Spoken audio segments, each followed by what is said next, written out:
वालेकुम सलाम की हाल ने जी ठीक हो मकान पटदे पे हौसला वसला डेरा तुसी पट्टी जांदे खैर है की ये जी आ दरिया की वजह तो जमीनी कटाव बहुत ज्यादा है इस करके मकान पटदे पे हैं जी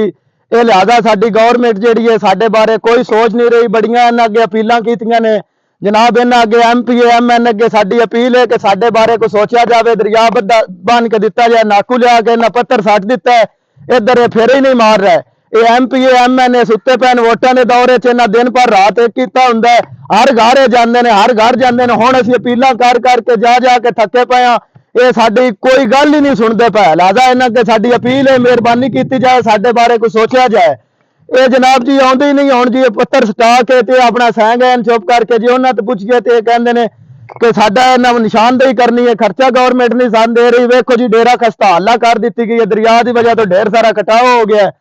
कि साडी अपील है कि साडी अपील मंजूर की जाए जी जनाब तुसा नंदी गलबात सुनी है ये डेरा कोट हुसैन दे नाल चंद किलोमीटर चंद किलियां दे फासले ते खुते शाह दे विच आउंदा है डेरा ये डेरा अपना जेड़ा ना ये दरिया दी वजह तो पट्टी जांदे ने अग्गों हुण तुसी ये वीडियो तो अंदाजा लेना है भी कितने मीटर दूर दरिया रह गए ए डेरे ते इत्थों तुसी अपना जेड़ा ना इसदा फैसला ओ नाप लो तकरीबन चंद मीटर के फासले थे दूर है दरिया जनाब जरा अपना जमीनी कटाव है जरा वो अपना तेजी नाल कीते होंदे इस तो अगे चंद मीटर के फासले ते जेरे ना पत्थर लिया के सट्टे ना गवर्नमेंट ने जेरे भी इत्थे नाकू बनने ने वो नाकू ना बनने की वजह तो जरा जमीनी कटाव है वो अगर तेजी नाल दूर जारी है ते इधर अगर भून फाजल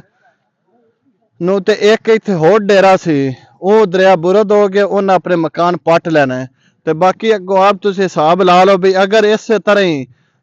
कटाव जारी रहा तो फिर डेरे या बस्तियां छोटियां मोटियां सारियां दरिया बुरद हो जासन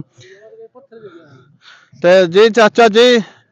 जी अगर इतने दरिया जनाब दे नाकू ना बनने जान तो फिर की होवेगा फिर की होना जी फिर खस्ता हालियां तोड़ ताई कटाई जितनी तेजी नाल कीती जांदा है हो सकता जगह बूंद फाजल नु मिला के लगा जाए पूरे पिंड से जो अपना डेरा पटदे पे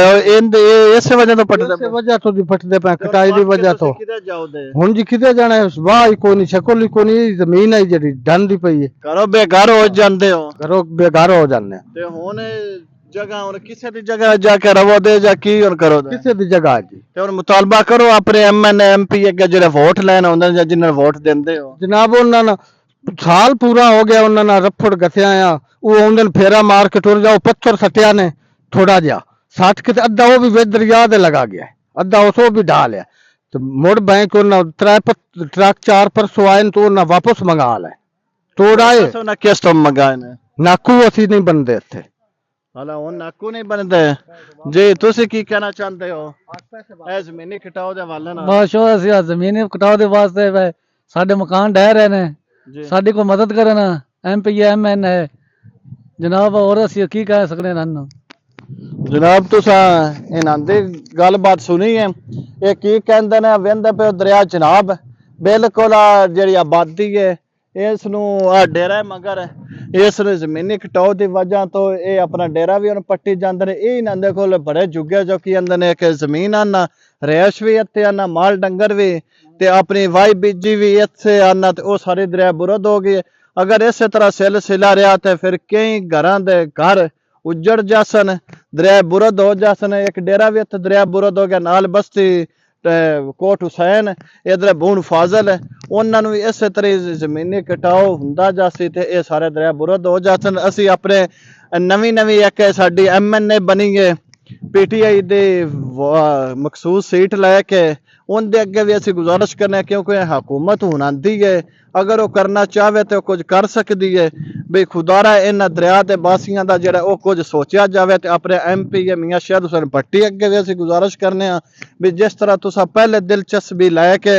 इस नाकू फंड मंजूर करवाया इस तरह हुन फिर दिलचस्पी लैके जो फंड वापस होए ने वो दोबारा रीन्यू कराए जान लाए जान ते इन्हां दा जिहड़ा काम है वो शुरू हो जाए ताकि किहड़ा जमीनी कटाव जाज नांदी जी मकान जमीन जगह वो दरिया बुरद हुंदी पई उन्हां तो बच जान।